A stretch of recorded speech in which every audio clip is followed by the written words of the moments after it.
Hello and welcome to happiness hub.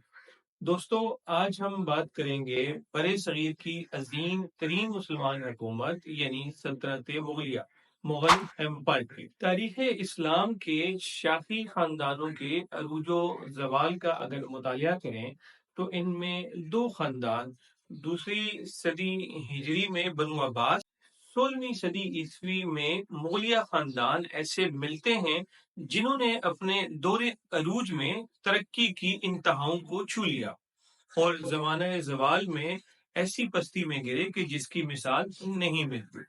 मुगलिया सल्तनत यानी Mughal empire की बुनियाद उज्बेकिस्तान के इलाके फरगाना के हुक्मरान उमर शेख मिर्जा के घर में पैदा होने वाले जहीरुद्दीन बाबर ने आखिरी लोधी हुक्मरान इब्राहिम लोधी को पानीपत के मैदान में शिकस्त देकर 1526 में रखी। जहीरुद्दीन बाबर बाप की तरफ से तैमूर और मां कतलब निगार खानम की तरफ से चंगेज खान की नस्ल से था।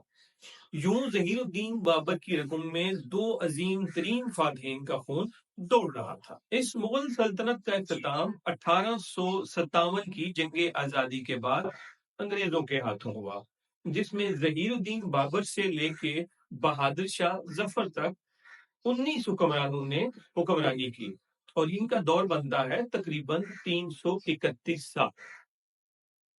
आज मैं इन मुगल हुक्मरानों में से दो मुगल हुक्मरानों का मुख्तसर तारफ और तर्ज जिंदगी आपके सामने रखूंगा। मुगल सल्तनत का बानी जहीरुद्दीन बाबर 1883 में फरगाना के हुक्मरान उमर शेख मिर्जा के घर पैदा हुआ। जहीरुद्दीन बाबर तैमूर की 5वीं नस्ल में से था और इसकी वालदा चंगेज खां की नस्ल से। बाबर जब 12 साल का हुआ तो इसके वालिद उमर शेख मिर्जा का इंतकाल हो गया।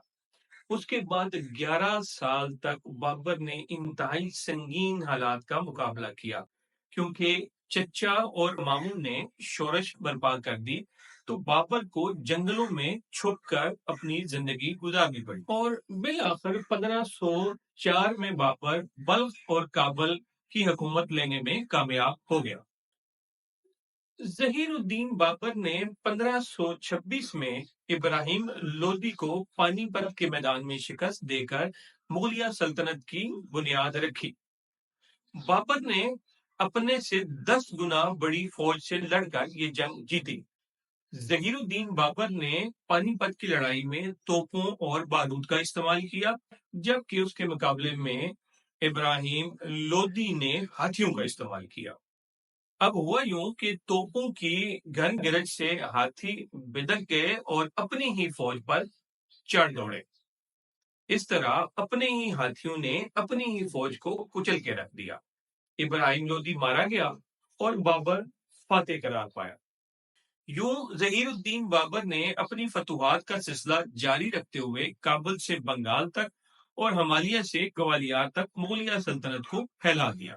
जहीरुद्दीन बाबर की मौत के बारे में हुमायूं नामा में लिखा गया है कि जहीरुद्दीन बाबर का बेटा हुमायूं सख्त बीमार था और बाबर से अपने बेटे की बीमारी देखी न गई।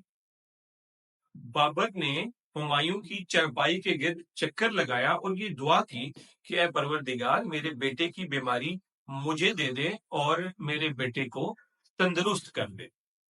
चुनाचे दुआ कबूल हुई और हुमायूं सेहतयाब हो गया, मगर बाबर की हालत बिगड़ने लगी। यूं 1503 में बाबर का आगरा में इंतकाल होता है और उसकी वसीयत के मुताबिक उसे काबुल में बागे बाबर में दफन किया गया। दोस्तों, जहीरुद्दीन बाबर की वफात के 3 दिन के बाद उसका वली अहद हुमायूं तख्त पर बैठता है। जहीरुद्दीन बाबर के बाद हुमायूं ने 1503 से 1540 और 1555 से 1556 तक हिंदुस्तान पर हुकूमत की। विरसे में मिला हुआ इक़्तिदार हुमायूं के लिए कोई फूलों की सेज साबित न हुआ। तख्तनशीन होते ही बहुत सारी मुश्किलात हुमायूं के सामने खड़ी थीं, जिनसे नबरदज़मा होने के लिए जिस सियासी बसीरत और फहमो फरासत की जरूरत थी, बदकिस्मती से हुमायूं उस बसीरत से आरी था। एक तरफ जहां बैरूनी दुश्मनों का सामना था तो दूसरी तरफ अपने ही भाई इक़्तिदार के लालच में हुमायूं के खून के प्यासे थे। 1539 میں شیر شاہ سوری کے ساتھ جنگ میں ہمایوں کو شکست ہوئی اور یوں شیر شاہ سوری نے ہندوستان پہ قبضہ کر کے ہمایوں کو ہندوستان سے بھاگنے پر مجبور کر دیا۔ شیر شاہ سوری کی وفات کے بعد اس کا بیٹا سلیم شاہ سوری تخت پر بیٹھا، لیکن اب سوری خاندان انتہائی کمزور ہو چکا تھا اور اس کمزوری کا فائدہ ہمایوں نے اٹھاتے ہوئے 14 سال کی جلا وطنی کے بعد دوبارہ حملہ ہوا۔ یوں لاہور، دلی اور آگرہ کو دوبارہ فتح تو کر لیا، مگر قدرت کو کچھ اور ہی منظور تھا۔ 1556 میں اپنے ہی محل کی سیڑھیوں سے ٹھوکر کھا کر گرا اور چند دن بعد انہی زخموں کی تاب نہ لاتے ہوئے وفات پا گیا۔ دوستو، اس امید کے ساتھ کہ ویڈیو آپ کو پسند آئی ہوگی، ملتے ہیں بہت جلد ایک نئی تحقیقی اور تاریخی ویڈیو کے ساتھ۔